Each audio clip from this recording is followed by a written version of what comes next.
Hello मेरे प्यारे बच्चों, कैसे हैं आप सभी। आशा करता हूँ सारे बच्चे फिट होंगे, फाइन होंगे और मन लगा करके पढ़ाई कर रहे होंगे। बच्चों, आज की क्लास में ना हम एक बहुत ही ज़्यादा इंपॉर्टेंट एक्सरसाइज करने वाले हैं। एक्सरसाइज 6.2 जो कि क्लास 9th मैथ्स के लिए सबसे ज़्यादा वैल्यूएबल चैप्टर है। और इस क्वेश्चन में यानी यहाँ पर जो हमारे एक्सरसाइज के जो क्वेश्चन है ना, ये मैं गारंटी दे रहा हूँ कि हर बच्चे के एग्जाम में हाफ ईयरली में ये क्वेश्चन आएगा ही आएगा।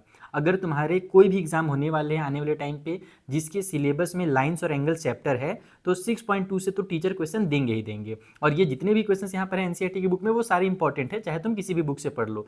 तो शुरू करते हैं बच्चा पार्टी। इन क्वेश्चंस को कैसे सॉल्व करना है मैं आप लोगों को जैसे हमेशा सिखाता हूँ उसी तरीके से आज भी बेसिक कॉन्सेप्ट के साथ सारे के सारे क्वेश्चंस को सॉल्व करना सिखा दूंगा। हाँ, लेकिन अगर आप लोगों ने थोड़े से इंट्रोडक्शन वगैरह चीज़ें नहीं देखी होंगी, अगर आप लोगों को ये नहीं पता कि करस्पॉन्डिंग एंगल क्या होता है, अल्टरनेट इंटीरियर एंगल क्या होता है, कंजिक्यूटिव इंटीरियर एंगल जिसे हम को इंटीरियर एंगल कहते हैं वो क्या होता है, तो वो सारी चीज़ें आप लोग मेरे लाइव क्लासेस जो होती है 9th नाइट्स पे वहाँ जाकर के सीख सकते हो। फिलहाल मैं यहाँ पर डायरेक्ट क्वेश्चंस का सॉल्यूशन कराने वाला हूँ जो तुम लोगों के लिए काफ़ी हेल्पफुल रहेगा।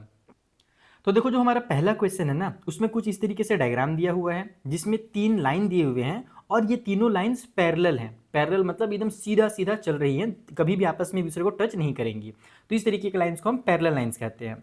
अब यहाँ पर ये कहा गया है कि इन तीनों लाइंस के पास एक ट्रांसवर्सल भी है। ट्रांसवर्सल किसे कहा जाता है? उस लाइन को कहा जाता है जो पैरेलल लाइंस को कट करता है। जैसे कि यहाँ पर देखो, ये वाला जो लाइन है ना, ये ट्रांसवर्सल का काम कर रहा है। अब जब कभी भी ट्रांसवर्सल आ जाता है बच्चों ना किसी भी पैरेलल लाइन के पास, तो उससे ना बहुत सारे एंगल बनते हैं। तुम्हारे पास दिख रहा होगा ये एंगल, ये एंगल, ये एंगल, ये यहाँ पर ऊपर में, यानी हर जगह पर 4-4 एंगल बनते हैं। यहाँ पर भी 4 एंगल, यहाँ भी 4 एंगल बनेंगे। जैसे एक एंगल ये तुम लोगों को दिया हुआ है, वैसे इधर भी एंगल बन रहा है। वैसे यहाँ तीसरे वाले लाइन के पास भी देखो एक एंगल दिया हुआ है, लेकिन 3 एंगल और बन रहे हैं। तो ये बहुत सारे एंगल्स बनते हैं और इन्हीं एंगल्स को हम लोग, कुछ एंगल्स को करस्पॉन्डिंग एंगल्स, कुछ को अल्टरनेट इंटीरियर एंगल्स और कुछ को को इंटीरियर एंगल कहते हैं।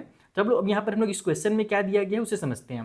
क्वेश्चन में हमसे कहा गया कि y और z का रेशियो 3:7 है। ये y और z वाले का रेशियो 3:7 दिया हुआ है और हमसे कहा गया कि x की वैल्यू फाइंड कीजिए। वो लोग ये x की वैल्यू कैसे फाइंड किया जाए फिर अगर इसका रेशियो दिया हुआ है तो बेटा बहुत तेज आसान है, कुछ इसमें करने की जरूरत ही नहीं है। तुम्हें सिंपल से काम करना है कि देखो, जैसे ये वाला एंगल y है ना, इसके पीछे जो एंगल होगा ये और ये दोनों इक्वल होंगे।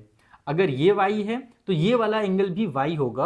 और उसका रीजन क्या है तुम्हें पता है? उसका रीजन है वर्टिकली अपोजिट एंगल, जो कि मैंने तुम्हें एक्सरसाइज 6.1 में सिखाया था। अब तुम यहाँ पर देख सकते हो कि ये y और ये जो z है, ये दोनों इस पैरेलल लाइन के बीच में आ रहे हैं और ट्रांसवर्सल के दोनों राइट साइड में है। तो ऐसे एंगल्स को कहा जाता है कंजिक्यूटिव इंटीरियर एंगल या फिर को इंटीरियर एंगल कहते हैं। और इनकी खासियत ये होती है ना कि इनको जब भी प्लस करते हैं तो हमेशा इन दोनों का सम 180 डिग्री ही आता है। जैसे लीनियर पेयर में 180 आता है ना, बस वैसी इन दोनों का जब सम होगा तो 180 आएगा। तो सबसे पहला हम काम क्या करेंगे, यहाँ पर लिखेंगे कि लेट, मान लेते हैं कि जो y हमें 3 के रेशियो में दिया हुआ था वो हमारा 3a है, और या फिर कुछ भी दूसरा लेटर भी तुम यहाँ पे ले सकते हो। और जो z हमें 7 के रेशियो में दिया हुआ था उसे हम 7a ले लेते हैं। अब उससे होगा क्या? उससे होगा ये बेटा कि हमारे पास ये जो y और z है, हम लोग ने क्या समझा कि दोनों आपस में को इंटीरियर एंगल हैं। तो अगर मैं y प्लस में z करता हूँ तो दोनों का जो सम होगा वो मेरा 180 निकल करके आएगा। और रीजन भी तुम्हें एग्जाम में लिखना है। क्या लिखना है? कि भाई दोनों आपस में को इंटीरियर एंगल है, इसीलिए दोनों का सम हमारा जो है 180 आ गया। अब क्या करो, y के बदले में जो 3a है उसे लिख दो और जो z है उसके बदले में 7a लिख दो। इक्वल के उधर 180 हो गया, तो ये बन जाएगा तुम्हारा 10a, इक्वल के उधर में 180। तो जब हम a की वैल्यू निकालेंगे तो ये बन जाएगा 180 डिवाइड बाई में 10, और a की वैल्यू तुम्हारे से यहाँ पर 18 निकल करके आ जाएगी। अब जब a की वैल्यू निकल करके आ गई है तो इसी वैल्यू का यूज करके तुम लोग डायरेक्ट z का वैल्यू निकाल सकते हो। तो तुम्हारे दिमाग में एक सवाल आ रहा होगा कि अगर a का वैल्यू है तो हम इससे इस x का वैल्यू कैसे निकाल सकते हैं? हाँ भाई, हम a का वैल्यू यूज करके y का और z का वैल्यू तो निकाल सकते हैं, लेकिन x का वैल्यू कैसे निकल सकता है? तो तुम लोगों को मैं सिखाता हूँ। देखो यहाँ पर हम पहले तो तुम z का वैल्यू निकालो। एक काम करो, सबसे पहले तुम z का वैल्यू निकाल लो। z कितना होगा? हमारे पास a का वैल्यू 18 है और z हमारा 7a था, यानी 7 × 18 हो जाएगा, जो कि हमारा 126 होता है। तो z का वैल्यू 126 निकल करके आ गया। अब तुम लोग इसी ध्यान से देखना कि ये वाली लाइन AB है, ये लाइन EF है, ये भी आपस में पैरेलल है। AB और EF भी आपस में पैरेलल है और ऐसे ट्रांसवर्सल ने कट किया।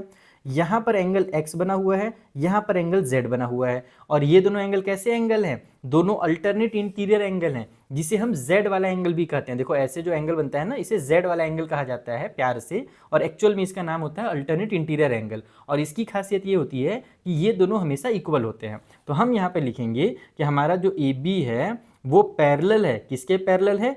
ई एफ के पैरेलल है, ए बी और ई एफ हमारे पैरेलल हैं, तो इसलिए जो x होगा वो इक्वल होगा z के, एंगल x और एंगल z इक्वल होंगे और दोनों होंगे 126 के। और इसका रीजन भी लिख देना कि आपस में ये इक्वल क्यों हुए, तो अल्टरनेट इंटीरियर एंगल्स थे, इसलिए आपस में ये इक्वल हो गए। तो इस तरीके से तुम्हारा x का वैल्यू निकल करके आ गया। फाइनली लिख दो कि x इक्वल टू 126 डिग्री। तो ये होता है बेसिक कॉन्सेप्ट्स। अगर तुम लोगों को ये पता हो कि कोई इंटीरियर क्या होता है, अगर ये पता हो कि अल्टरनेट इंटीरियर क्या होता है, तो तुम लोग ये सारे जो क्वेश्चंस है ना हलवा की तरह बना लोगे, बहुत ईजी होते हैं। सबसे ज़्यादा कोई ईजी चैप्टर है तुम्हारे क्लास 9th में तो वो है लाइन्स और एंगल्स वाला चैप्टर। तुम इसे बस थोड़ा सा कॉन्सेप्ट समझ लो, बस 3 जो रूल्स है, corresponding angle, alternate interior angle और को इंटीरियर एंगल, बस इतना तुम याद कर लो। ये 3 रूल्स क्या क्या होते हैं, तुम्हें पूरा का पूरा क्वेश्चन आसान लगने लगेगा। चलो जो सेकंड नंबर का क्वेश्चन है मैं फटाफट तुम्हें उसे सॉल्व करना सिखा देता हूँ। तो देखो जो सेकंड वाला क्वेश्चन है ना, उसमें हमसे क्या कहा गया है कि ए बी और सी डी दो पैरेलल लाइन है। ये वाला भैया हमारा क्या है, परपेंडिकुलर है सी डी के ऊपर। ई एफ जो है वो परपेंडिकुलर है सी डी के ऊपर। इसका मतलब कि यहाँ पर और यहाँ पर ये कंप्लीट जो एंगल बन रहे हैं वो 90 डिग्री के बन रहे हैं। जब सीधी लाइन जब होती है ना उसे परपेंडिकुलर कहा जाता है और वो 90 डिग्री के एंगल बनाता है। साथ ही साथ हमें ये भी कहा गया कि जो जी ई डी नाम का एंगल है, कौन सा एंगल, देखो जी ई और डी, यानी कि ये बड़ा सा कंप्लीट एंगल इस पॉइंट से लेकर के यहाँ तक ऐसा जो एंगल बनेगा, मैं यहाँ पर गंदा नहीं करना चाहता हूँ, मैं तुम्हें डायग्राम बनाकर कॉपी में दिखाऊंगा। तो वो वाला एंगल है 126 डिग्री का। हमसे क्या कहा गया है कि फाइंड कीजिए ए जी ई। ए जी ई कौन सा एंगल है, तो ए जी ई यानी कि ये वाला एंगल यहाँ पर जो बना हुआ है। फिर जी ई एफ कौन सा एंगल है भाई, तो ये वाला बीच में जो छुटकू सा एंगल बना है। उसके अलावा तुम्हारे पास जो एफ जी ई है वो एंगल फाइंड करना है, तो एफ फिर यहाँ पर जी और फिर ये, यानी कि ये वाला एंगल फाइंड करना है। तो पूरा का पूरा एंगल एकदम इजीली सॉल्व हो जाएगा। चलो समझाता हूँ कैसे करना है। तो देखो जो चीज़ें हमें क्वेश्चन में दी हुई थी वो मैंने यहाँ पे लिख लिया है।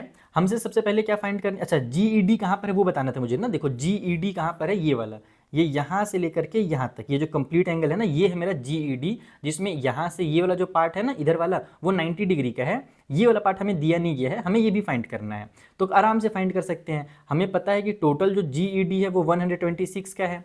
हमें जी ई एफ भी फाइंड करना था। अच्छा तुम जी ई एफ को बाद में फाइंड करना, पहले तुमसे क्या कहा गया था, ए जी ई फाइंड करने के लिए ना, ये वाला एंगल फाइंड करने के लिए कहा गया था ना। तुम ध्यान से देखो कि ये ए बी लाइन है, ये सी डी लाइन है और ये ऐसे ट्रांसवर्सल आया हुआ है। यहाँ पर नाम है ए, यहाँ पर नाम है जी, यहाँ पर नाम है ई, ये है सी, यहाँ पर है डी और यहाँ पर है बी। ठीक है, इसी को मैंने थोड़ा सा रफली अलग से बना दिया ताकि तुम्हें कॉन्सेप्ट समझ में आए। तो तुम ध्यान से देखो जो ए जी ई नाम का एंगल है ये वाला और जी ई डी वाला जो एंगल है, ये दोनों एंगल अल्टरनेट इंटीरियर एंगल हैं। यानी कि जितना जी ई डी होगा ना उतने ही ए जी ई भी होगा। तो तुम डायरेक्ट पहले वाले को ऐसे ही शॉर्टकट में लिख सकते हो कि भैया जो हमारा ए जी ई एंगल जो हमसे क्वेश्चन में फाइंड करने के लिए कहा गया है वो इक्वल होगा एंगल जी ई डी के। और दोनों इक्वल इसलिए हो रहे हैं क्योंकि दोनों कैसे एंगल हैं, अल्टरनेट इंटीरियर एंगल्स हैं। तो सबसे पहले तो तुम्हारा यही निकल करके आ जाएगा शॉर्टकट में एकदम। तो तुम लिख दो कि जो एंगल ए जी ई होगा वो होगा 126 डिग्री का। और इसे डब्बे में ऐसे बंद कर दो, टीचर को ऐसे देखने में अच्छा लगता है कि हाँ चलो बच्चे ने साफ साफ बनाया भी है, अलग से लिखा भी है। तो एक एंगल तुम्हारा निकल करके आ गया। दूसरा तुमसे जी ई एफ बोला गया था, ये वाला एंगल, यहाँ पर जो एंगल बना हुआ है ना ये छुटकू से एंगल, ये बोला गया था। तो जी ई एफ कैसे निकलेगा, तो हम इस कंप्लीट एंगल में से अगर इस वाले पार्ट को माइनस कर दें तो ये वाला पार्ट बचेगा। पूरे कंप्लीट एंगल में से इधर वाले पार्ट को हटा दूंगा तो यही बचेगा ना। तो मैं यहाँ पे लिखूंगा कि अगर मुझे एंगल जी ई एफ निकालना है, छुटकू वाला एंगल निकालना है, तो उसके लिए मैं इस बड़े से एंगल को, यानी कि जो हमारा एंगल जी ई डी है उसमें से माइनस कर दूंगा। किसे माइनस कर दूंगा, इस वाले पार्ट को, इधर वाले पार्ट को, जिसका नाम है F E D, angle F E D.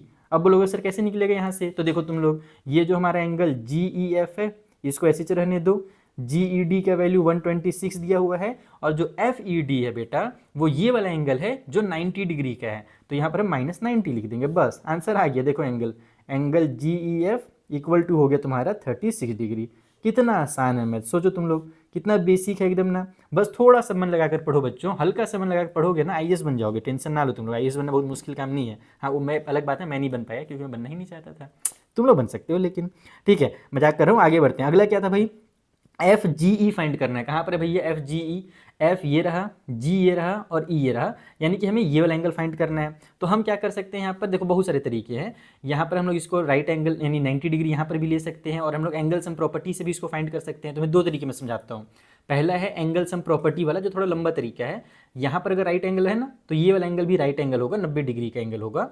अब ये वाला 90 डिग्री का है, ये 36 का है और ये वाला एंगल निकालना है। तो किसी भी ट्रायंगल के तीनों एंगल का सम 180 होता है। दो एंगल अगर पता है तो तीसरा एंगल तुम आराम से निकाल सकते हो, लेकिन उतना मेहनत मत करो। देखो तुम्हें ये एंगल भी पता है और ये वाला और इधर वाला जो एंगल है ये दोनों लीनियर पेयर है। ए बी जो लाइन है उसमें ये दोनों लीनियर पेयर हैं, यानी दोनों का सम 180 डिग्री होगा। तो हम यहाँ पे लिखेंगे कि जो हमारा एंगल ए जी ई है ना, उसमें अगर हम प्लस करें एंगल एफ जी ई को, जो हमें फाइंड करना है, तो दोनों का सम 180 होता है। और रीजन लिख देना यहाँ पर। रीजन क्या है, तो ये आपस में लीनियर पेयर बना रहे हैं इसलिए ऐसा होता है, तो लीनियर पेयर। अब उसके बाद क्या होगा कि हमारे पास जो ए जी ई है उसका वैल्यू हमें पता ही है 126, उसको उधर ट्रांसफर कर दो। पहले यहाँ पर लिख लो एक बार कि 126 प्लस में angle F G E equal की उस साइड में है 180। अब इसे जब मैं उधर ट्रांसफर करूंगा तो एंगल एफ जी ई हो जाएगा 180 माइनस में 126। So angle F G E equal कितना हो जाएगा 54 डिग्री का। तो इस तरीके से तुम्हारे तीनों के तीनों एंगल खटाखट एकदम स्पीड में निकल जाएंगे। तो सेकंड क्वेश्चन भी हमारा कंप्लीट होता है। मजा आ रहा होगा तुम लोगों को पढ़ने में, मुझे ऐसी उम्मीद है। तो तुम लोगों को एक बहुत जरूरी बात मैं बता देता हूँ बच्चों, जैसे तुम्हें मैं यहाँ पर एनसीईआरटी के सॉल्यूशंस प्रोवाइड करा रहा हूँ ना, उसी तरीके से मैं तुम लोगों को अपने ऐप में यानी कि अनअकैडमी के ऐप में डिटेल में एक कंप्लीट बैच के थ्रू लाइव क्लासेस में पढ़ा रहा हूँ, जहाँ पर हम लोग पूरा सिलेबस भी कंप्लीट कर रहे हैं, रिवीजन भी कर रहे हैं। तो अगर कोई बच्चा हमारा बैच ज्वाइन करना चाहे तो फटाफट ज्वाइन कर लो, तुम लोगों को लिंक डिस्क्रिप्शन में मिल जाएगा। हाँ, बैच ज्वाइन करते समय एक काम कर सकते हो कि अगर तुम्हें डिस्काउंट चाहिए तो अप टू 60% का डिस्काउंट मिल जाता है जब ऑफर रहता है तो। और तुम्हें बस एक काम ये करना है कि जब तुम अप्लाई करते रहोगे, बैच में ज्वाइन करते रहोगे ना, तो एमडी सर का ये कूपन कोड अप्लाई कर देना। वहाँ पर ऑप्शन आता है कूपन कोड अप्लाई करने के लिए डिस्काउंट वाला, तो ये कोड अप्लाई करोगे तो 60% का ऑफ मिल जाएगा। ठीक है, चलो 2 क्वेश्चन हो गए, थर्ड क्वेश्चन के पास चलते हैं। तो देखो जो तीसरा वाला क्वेश्चन है उसमें कहा गया कि ये जो फिगर यहाँ पर है ना, इस वाले फिगर में पी क्यू और एस टी हमारे पैरेलल लाइन है, ये लाइन और ये लाइन पैरेलल है। पी क्यू आर 110 का है, ये वाला एंगल 130 का है। हमें क्यू आर एस यानी कि ये वाला एंगल फाइंड करना है। ऐसे क्वेश्चन तुम्हें हर बुक में देखने को मिलेंगे, आर एस आर डी या कहीं पर भी तुम देख लो। ये one of the most important question है इस वाले बुक का। हाँ, यहाँ पर एक ध्यान रखना है कि हम डायरेक्ट ये वाला एंगल के पास इससे नहीं पहुँच सकते ना, क्योंकि हमारे पास यहाँ पर तो कोई लाइन है ही नहीं। जब दो लाइन रहते हैं पैरेलल तब तो हम यहाँ पर पहुँचेंगे। तो इसीलिए इसमें हिंट जरूर दिया गया है, लेकिन एग्जाम में तुम्हें हिंट विंट शायद ही दे। अगर टीचर बहुत अच्छे रहेंगे, सोचेंगे हमारा बच्चा एकदम अच्छा नंबर ले आए तो दे सकते हैं, लेकिन अगर हल्का सा भी टीचर स्ट्रिक्ट हुए ना तो वो हिंट विंट नहीं देते हैं। तो तुम्हें बस समझा देता हूँ कि कभी भी अगर तुम इस डायग्राम को देखो, ऐसा डायग्राम तुम्हें देखने को मिलेगा बार बार क्लास 9th में, तो वहाँ पर तुम क्या करना, एक लाइन ड्रॉ करना अलग से, जिसको हम कंस्ट्रक्शन कहते हैं। चलो सॉल्व करके समझाता हूँ। तो देखो कुछ इस तरीके का डायग्राम दिया हुआ है और ये चीज़ें हमें दी हुई है, यानी कि ये दोनों एंगल दिया हुआ है, हमें ये वाला एंगल फाइंड करना है। कैसे फाइंड करेंगे, सबसे पहले कंस्ट्रक्शन करेंगे, एक ऐसे लाइन ड्रॉ करेंगे। और ये जो लाइन हमने ड्रॉ किया है ना, इसका कुछ भी नाम लो, P Q A S T लिखा हुआ था, मैं इसका नाम ए बी रख देता हूँ। तो ये जो मैंने नाम ए बी रखा है, ये जो लाइन हमने ड्रॉ किया है, ये इस तरीके से ड्रॉ किया है कि ये पी क्यू और एस टी दोनों के पैरेलल है। तो यहाँ पर हम लिखेंगे कि हमने एक छोटा सा कंस्ट्रक्शन वाला काम किया है। कहाँ कंस्ट्रक्शन वाला मेहनत किया भैया, हमने किया है ड्रॉ। क्या ड्रॉ किया है, तो ए बी ड्रॉ किया है, जो कि पैरेलल है पी क्यू के भी और पैरेलल है एस टी के भी, ये भी इन दोनों के पैरेलल है। अब इससे फ़ायदा क्या होगा, देखो इससे फ़ायदा ये होगा कि ये वाला एंगल और यहाँ पर जो एंगल बना है ना, ये दोनों हो जाएंगे को इंटीरियर एंगल। और को इंटीरियर मतलब वही कंसेक्यूटिव इंटीरियर। और हमने क्या सीखा था कि जो को इंटीरियर एंगल होते हैं उनका सम 180 डिग्री होता है, यानी दोनों को प्लस करने पर 180 आता है। तो हम लिखेंगे यहाँ पर कि नाउ अगर मैं पी क्यू को और ए बी को पैरेलल देखूं, ए बी ले लो या ए आर ले लो, तुम कुछ भी लिख सकते हो, मैं ए बी ही लिख देता हूं कि भाई पी क्यू और ए बी हमारे पैरेलल हैं। और जो हमारा ये क्यू आर है, ये ट्रांसवर्सल इसको कहा जाता है। क्यू आर इज ट्रांस, इतना डिटेल में से लिखने की जरूरत नहीं, मैं बस तुम लोगों को समझाने के लिए लिख दे रहा हूँ, ट्रांसवर्सल। हाँ, तो ये अगर ट्रांसवर्सल हो गया तो एंगल जो हमारे पास है जिसका नाम पी क्यू आर है, ये वाला एंगल पी क्यू आर, अगर उसमें मैं प्लस करूँ इस वाले एंगल को जिसका नाम है A R Q, angle A R Q, तो दोनों का सम 180 डिग्री आएगा। और रीज़न क्या है कि दोनों आपस में को इंटीरियर एंगल्स हैं, इसलिए दोनों का सम 180 आएगा। अब इसका वैल्यू हमें 110 पता ही है, ये 110 हो जाएगा, प्लस में हमारा ए आर क्यू वैसे ही रहेगा, ये वाला एंगल इक्वल के उस साइड में 180 हो गया। तो एंगल जो हमारा ए आर क्यू है बेटा, वो कितना निकल जाएगा, 110 इधर जा करके माइनस हो जाएगा, उधर प्लस में है तो। सो 180 माइनस में 110, इसका मतलब कि जो हमारा ए आर क्यू नाम का एंगल है वो होगा 70 डिग्री का। तुम बोलोगे सर ये क्यों फाइंड किया आपने इतना मेहनत करके, ये वाला एंगल क्यों निकाला, आपको तो ये निकालना था। तो देखो यहाँ से हम डायरेक्ट इसके पास नहीं पहुँच पा रहे हैं, हमें पहले इसका यूज़ करके इसके पास आना है, उसके बाद फिर हम इसका यूज़ करके इसके पास आएंगे, तब जा करके हमारा ये जो एंगल है वो निकल करके आएगा। समझ में आ रही मेरी बात? तो अब ये वाला एंगल निकाल लो। ये जो एंगल ये कितना होगा, जैसे ये हमारा 130 डिग्री का है तो ये वाला एंगल कितने का होगा, हम लोग जानते हैं दोनों को सम करने पर आता है ना हमारा 180, क्योंकि दोनों को इंटीरियर एंगल जैसे इधर हुआ है ना सेम टू सेम इधर भी होगा। तो यही सारी चीज़ें होंगी। तो मैं इतना लंबा चौड़ा ना लिख करके मैं शॉर्टकट में सिमिलरली लिख देता हूँ, तुम एग्जाम में दोबारा से पूरी चीज़ें लिख लेना। सिमिलरली हम लोग यहाँ पर लिख देंगे कि जो हमारा एंगल SRB है या फिर BRS जो हमारा एंगल है, एंगल BRS ये वाला कितने डिग्री का होगा, ये वाला 50 डिग्री का होगा। जैसे इधर हमने काम किया है सेम टू सेम यहाँ पर भी काम करेंगे। 130 प्लस में ये वाला एंगल इक्वल टू 180, फिर इसको ट्रांसफर करेंगे 180 के पास, तो 180 में से 130 माइनस होगा तो ये एंगल हमारा 50 डिग्री का निकल करके आ जाएगा। अब हम क्या देख रहे हैं कि हमारे पास ये तीनों जो एंगल है वो लीनियर पेयर है, यानी कि स्ट्रेट लाइन वाले एंगल हैं, तो तीनों का जो सम होता है वो 180 डिग्री होता है और वहाँ से हमारा ये QRS निकल जाएगा। तो नाउ अब हम लोग लिखेंगे कि जो हमारा एंगल QRS है जो हमें फाइंड करना है, अगर उसमें मैं प्लस करूं एंगल ARQ को और उसमें मैं प्लस करूं एंगल BRS को, तो तीनों को मिला करके 180 आएगा। इसे लीनियर पेयर मत लिखना, एग्जाम में लिख सकते हो कोई दिक्कत नहीं, लेकिन टीचर कई बार गलत कर देते हैं। क्यों गलत करते हैं पता है? पेयर का मतलब होता है दो एंगल और यहाँ पर ये टोटल 3 एंगल बन रहे हैं। तो हम लोग इसको क्या लिख सकते हैं, अगर लीनियर पेयर ना लिखे तो हम इसे लिख सकते हैं angles on a straight line, एक सीधी लाइन पे बनने वाले ये हमारे एंगल हैं, इसलिए इन सभी का जो सम होगा वो 180 डिग्री होगा। तो ये इसका बेसिक कॉन्सेप्ट। अब जो वैल्यूज़ हमें पता है वो यहाँ पर लिखेंगे और ट्रांसफर कर देंगे तो आंसर आ जाएगा। जैसे ये हमारा QRS हो गया, ARQ के बदले में 70 लिख दो, BRS के बदले में 50 लिख लो, इक्वल के उस साइड में 180 है, तो हमारा जो QRS है वो कितना आ जाएगा, इधर हमारे पास 180 है, इन दोनों को प्लस करके इधर फेंक दो तो 170 और 50 मिलकर के 120 बन जाएगा, तो 120 उधर जा करके माइनस का 120 हो जाएगा। तो फाइनली जो हमारा एंगल QRS बीच में था जिसको हमें फाइंड करने के लिए कहा गया था ना बेटा, वो 60 डिग्री का हो जाएगा। खेल खत्म। ये वाला जो एंगल है ये कितने डिग्री का है, 60 डिग्री का है। तो इस तरीके से थर्ड वाले क्वेश्चन को हमें कंप्लीट करना है। चलो जो फोर्थ क्वेश्चन है फटाक से उसे भी बना लिया। तो देखो जो हमारा फोर्थ क्वेश्चन है उसमें इस तरीके का डायग्राम दिया हुआ है, ये लाइन AB है, ये CD है, दोनों आपस में पैरेलल है। इसके बाद यहाँ पर जो एंगल बना हुआ है इसका नाम है APQ जो कि 50 डिग्री का है। ये वाला एंगल का नाम है PRD जो कि 127 डिग्री का है। हमें बोला गया है यहाँ पर जो x है इसका वैल्यू फाइंड कीजिए और इस y वाले का वैल्यू फाइंड कीजिए। तो मेरा बच्चा पार्टी सबसे पहले तो देखो ये जो 50 और x है ना, ये दोनों अल्टरनेट इंटीरियर एंगल हैं। ये AB और CD अगर पैरेलल है, ये भैया ट्रांसवर्सल का काम कर रहा है, तो ये देखो Z बन रहा है, यहाँ पर Z बन रहा है, यानी कि ये दोनों अल्टरनेट इंटीरियर एंगल हैं। तो हम डायरेक्ट लिख देंगे कि हमारा जो एंगल APQ है वो इक्वल है x के, और x इक्वल हो जाएगा हमारे 50 डिग्री का। एक ही लाइन में आंसर आ गया। रीज़न जरूर लिख देना कि दोनों आपस में अल्टरनेट इंटीरियर वाले एंगल्स थे, इसलिए आपस में इक्वल हो गए। x का वैल्यू तुरंत निकल गया, y का भी फटाक से निकल जाएगा। कैसे निकलेगा, तो देखो AP नाम का R, ये जो APR वाला एंगल है ये कंप्लीट एंगल जिसमें 50 भी आ रहा है और y भी आ रहा है, ये कंप्लीट एंगल, और इधर वाला एंगल, ये दोनों भी अल्टरनेट इंटीरियर एंगल हैं। अगर तुम ऐसे दो पैरेलल लाइन बनाओ, ऐसे ट्रांसवर्सल बना दो, तो यहाँ पर एंगल जो बन रहा है इसका नाम है APR, और यहाँ जो एंगल बन रहा है इसी का नाम है PRD, और ये दोनों एंगल भी क्या है भैया, तो दोनों एंगल अल्टरनेट इंटीरियर एंगल्स हैं। तो यहाँ पर इन दोनों का जो सम होगा वो सम बोल रहा हूँ, ये दोनों भी आपस में क्या होंगे, इक्वल होंगे। तो हम लिखेंगे अगेन, साथ ही साथ दोबारा हमारे पास जो एंगल APR है, बड़ा वाला एंगल जिसमें 50 और y दोनों आ रहा है, वो इक्वल है हमारे एंगल PRD के, और इसका भी सेम टू सेम रीज़न कि दोनों आपस में अल्टरनेट इंटीरियर एंगल हैं। अब जो APR है वो दो एंगल से मिलकर बन रहा है, एक है 50 और दूसरा है y, तो हम APR के बदले में 50 प्लस y लिख देंगे क्योंकि 50 और y से मिल करके ही हमारा एक कंप्लीट एंगल बना है। और इक्वल के साइड में जो PRD है वो हमारा 127 डिग्री का हो जाएगा। y की वैल्यू निकालने के लिए इसको उधर ट्रांसफर कर दो, तो y इक्वल हो जाएगा 127 माइनस में 50 डिग्री। तो यहाँ से हमारी y की वैल्यू कितनी निकल करके आ जाएगी, 77 डिग्री। इस तरीके से तुम्हें क्वेश्चन नंबर 4 को सॉल्व करना था। बहुत आसान क्वेश्चन था। एक लास्ट क्वेश्चन बचा हुआ है इस एक्सरसाइज में, चलिए फटाफट उसे भी बना लेते हैं।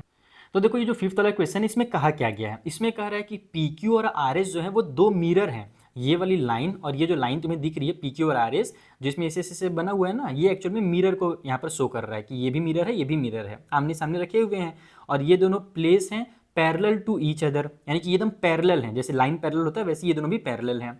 अब बोला जा रहा है कि एक इंसिडेंट रे है AB, वो स्ट्राइक कर रहा है मिरर PQ पर एट B। देखो ये जो PQ वाली मिरर है ना, इस पर हमने एक रे मारा, रे मतलब कि कोई भी लाइट हो गया, टॉर्च मार दो, लेजर लाइट मार दो, कुछ भी मार दो, ठीक है। तो एक लाइट इसमें ऐसे पड़ रहा है, ठीक है। लाइट जरूरी नहीं कि तुम लाइट ही मारो, तुम वहाँ पर खड़े भी हो जाओगे तो वो भी एक लाइट ही होता है। तुम सिंपल लैंग्वेज में समझो कि यहाँ से एक लेजर लाइट ऐसे गया, ठीक है, यहाँ पर पॉइंट बी पर पड़ा।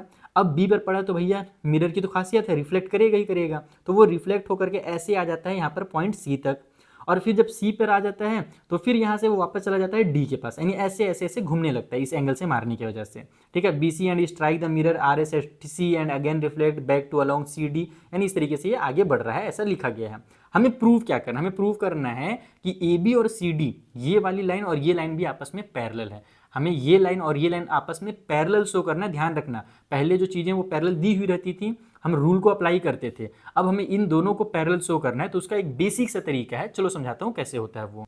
तो देखो, अगर मुझे इस ए बी और सी डी को आपस में पैरेलल शो करना है ना, तो करना क्या पड़ेगा पता है, सिंपल सा काम, ये वाला एंगल और ये जो एंगल है कंप्लीट, यानी एंगल बी और जो एंगल सी है, इसे आपस में इक्वल शो करना होगा। बोलोगे सर इससे क्या होगा, अगर तुमने ये एंगल और ये एंगल इक्वल शो कर दिया तो देखो ये जेड वाले एंगल है, और जेड वाले एंगल को क्या कहा जाता है, अल्टरनेट इंटीरियर एंगल। और अल्टरनेट इंटीरियर एंगल तभी इक्वल होते हैं जब ये दोनों पैरेलल लाइन हो। तो अगर तुमने बी और सी को इक्वल कर दिया बेटा, तो ये दोनों लाइन ऑटोमेटिकली पैरेलल हो जाएंगी। अब उसे कैसे इक्वल करना है सर, उसका क्या तरीका है, तो उसका तरीका समझना। सबसे पहले तुम्हें ड्रॉ करना पड़ेगा एक लाइन। तुम यहाँ पर एक बीच में ऐसे लाइन ड्रॉ करो, और उसी तरीके से एक लाइन ऐसे ड्रॉ करो। इसका नाम जैसे बी है, यहाँ पर तुम कुछ और नाम रख सकते हो, जैसे ए बी सी डी हो गया है, मान लो यहाँ पर मैं ई रख देता हूँ, और ये सी से जो हमने लाइन ड्रॉ किया इसका नाम एफ रख देता हूँ, ठीक है। अब क्या हो रहा है, ये जो हमने ड्रॉ किया है, जो हमने कंस्ट्रक्शन किया है, सबसे पहला काम हमने क्या किया यहाँ पर, कंस्ट्रक्शन। तो कंस्ट्रक्शन में हमने ड्रॉ किया है एक लाइन बी ई, और ये जो लाइन बी ई हमने ड्रॉ किया है ना, वो इस तरीके से किया है कि वो पैरेलल हो सी एफ के। बी ई और सी एफ आपस में पैरेलल हैं, हमने ऐसे इन दोनों लाइन को ड्रॉ किया है। अब तुम ध्यान से देखो, यहाँ पर हमारे पास ये जो कंप्लीट एंगल था जिसे हमें इक्वल करना था इस वाले एंगल के, वो दो पार्ट में बट गया है, और ये भी दो पार्ट में बट गया है। तो हम इसको नंबरिंग कर देते हैं, जैसे कि मान लो ये एंगल 1 रख दो इसका नाम, इसको 2 रख दो, इसे 3 रख दो, और इसे 4 रख दो। ऐसे नंबरिंग करने से ना बार बार बड़ा बड़ा नाम नहीं लिखना पड़ता है, नहीं तो इसी एंगल का नाम मुझे ए बी ई लिखना पड़ेगा, इस वाले का नाम ई बी सी लिखना पड़ेगा। तो उतना लंबा नाम ना लिखने की वजह से, यानी टाइम बचाने के लिए, हम लोग 1 2 3 4 लिखते हैं, और ये अच्छा भी रहता है, काम आसान भी करता है, समझ में भी चीज़ें आती हैं। अब क्या होगा, उससे फ़ायदा क्या हुआ कि अगर ये बी ई और सी एफ पैरेलल है और ये वाली लाइन ट्रांसवर्सल की काम कर रही है, तो एंगल 2 और एंगल 3 जो होंगे वो हमारे अल्टरनेट इंटीरियर एंगल हो जाएंगे। देखो जेड बन रहा है, ऐसे ऐसे ऐसे जेड बन गया, तो हमारा ये दोनों अल्टरनेट इंटीरियर एंगल हो जाएगा। तो हम लिखेंगे कि भैया हमारा एंगल 2 इक्वल है एंगल नंबर 3 के, और रीज़न क्या है कि रीज़न है आपस में अल्टरनेट इंटीरियर एंगल्स होने की वजह से ये 2 और 3 इक्वल हो गए। और उसी तरीके से हम लोग क्या जानते हैं, तुम लोगों ने फिजिक्स में एक रूल पढ़ा होगा, देखो मैथ्स में भी फिजिक्स आ गया, हर जगह हर सब्जेक्ट आपस में कनेक्टेड होते हैं। हमने क्या पढ़ा है कि जो एंगल ऑफ इंसिडेंट होता है ना, वो इक्वल होता है एंगल ऑफ रिफ्लेक्शन के। ये लॉ ऑफ रिफ्लेक्शन में तुम लोगों ने पढ़ा होगा, मेरे हिसाब से क्लास 7 में ये चीज़ दिया हुआ था कि जो हमारा इंसिडेंट रे होता है वो उसी एंगल से जाता है जो हमारा रिफ्लेक्शन वाला रे, यानी ऐसे जितना जितना भी एंगल बना करके गया, मान लो ऐसे 50 डिग्री के एंगल से गया, तो जो वापस आएगा वो भी 50 डिग्री के एंगल से आएगा। मतलब कि ये वाला और ये वाला जो एंगल होते हैं ये आपस में इक्वल होते हैं। तो यहाँ तुम डायरेक्ट शॉर्टकट में लिखोगे, ज़्यादा लंबा चौड़ा रूल वगैरह नहीं लिखोगे फिजिक्स के, तुम शॉर्ट में लिख दोगे बाई लॉ ऑफ रिफ्लेक्शन, ठीक है। जो लॉ ऑफ रिफ्लेक्शन है, जो हमने पढ़ा है थोड़ा सा मैथ्स साइंस में, उसमें हमने ये जानना है कि जो हमारा एंगल नंबर 1 होगा वो इक्वल होगा एंगल नंबर 2 के, और उसी तरीके से यहाँ पर भी ये ऐसे इंसिडेंट इस पे हो रहा है और ये रिफ्लेक्ट इधर जा रहा है, तो ये जो 3 और 4 है ये भी इक्वल हो जाएंगे। तो angle 3 is equal to angle number 4, 1 2 के बराबर है, 3 और 4 आपस में इक्वल है, और हमें पता है कि 2 और 3 तो आपस में इक्वल है ही, ये वाला और ये वाला जो एंगल है वो तो आपस में पहले से इक्वल कर दिया है हमने।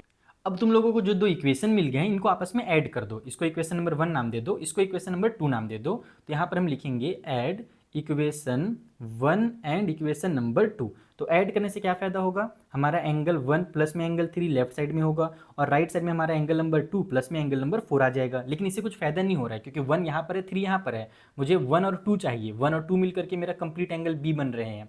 तो मैं यहाँ पर एंगल 3 के बदले में एंगल 2 लिख सकता हूँ क्या, बिल्कुल लिख सकता हूँ, क्योंकि हमने देखा था एंगल 2 और एंगल 3 आपस में इक्वल हैं। तो मैं यहाँ पर एंगल 1 और एंगल 3 के बदले में एंगल 2 लिख देता हूँ, और उसी तरीके से एंगल 2 के बदले में हम एंगल 3 लिख सकते हैं। तो यहाँ पर नाम दे दो इसको एंगल नंबर 3 प्लस में एंगल नंबर 4। जो बच्चे बाद में देखेंगे ना, मतलब वीडियो नहीं देखेंगे, जो डायरेक्ट नोट से पढ़ेंगे, बड़ा कंफ्यूज हो जाएंगे कि सर ने इस 2 को इधर लेकर के आया, 3 को उधर लेकर के गए हैं, तो साइन क्यों नहीं चेंज किए। लेकिन एक्चुअल में हमने वैसा किया है कुछ नहीं है, हमने ट्रांसफर नहीं किया है, हमने एंगल 3 के बदले में एंगल 2 लिखा है और 2 के बदले में एंगल 3 लिखा है, जो कि यहाँ पर था। समझे बच्चा। तो जो बच्चे डायरेक्ट नोट से पढ़ते हैं उनको इसीलिए कन्फ्यूजन होता है, इसीलिए वीडियो को अच्छे से देख लिया करो। ठीक है, अब यहाँ पर से क्या होगा, ये जब हम लोगों को इतना पता चल गया तो एंगल 1 प्लस एंगल 2 हमारे पास क्या हो जाएगा, ये बन जाएगा हमारे पास बी। एंगल 1 प्लस एंगल 2 के बदले में मैं शॉर्टकट में बी लिख सकता हूँ, या तुम चाहो तो complete angle A B C नाम भी दे सकते हो इसका। और उसी तरीके से एंगल 3 प्लस एंगल 4 के बदले में एंगल सी लिख सकते हो। अब एंगल बी और एंगल सी आपस में इक्वल हो गए, तो हम लिखेंगे कि एंगल बी और एंगल सी जो है ना, वो अल्टरनेट इंटीरियर एंगल्स थे। कैसे एंगल्स थे, अल्टरनेट इंटीरियर एंगल्स हैं।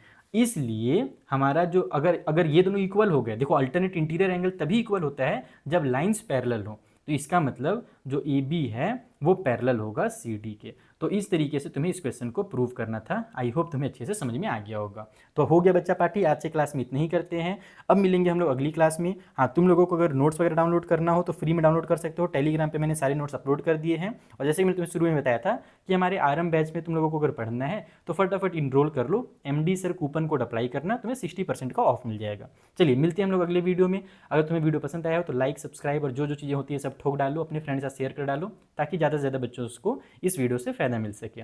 चलिए मिलेंगे नेक्स्ट वीडियो में। Thank you for watching.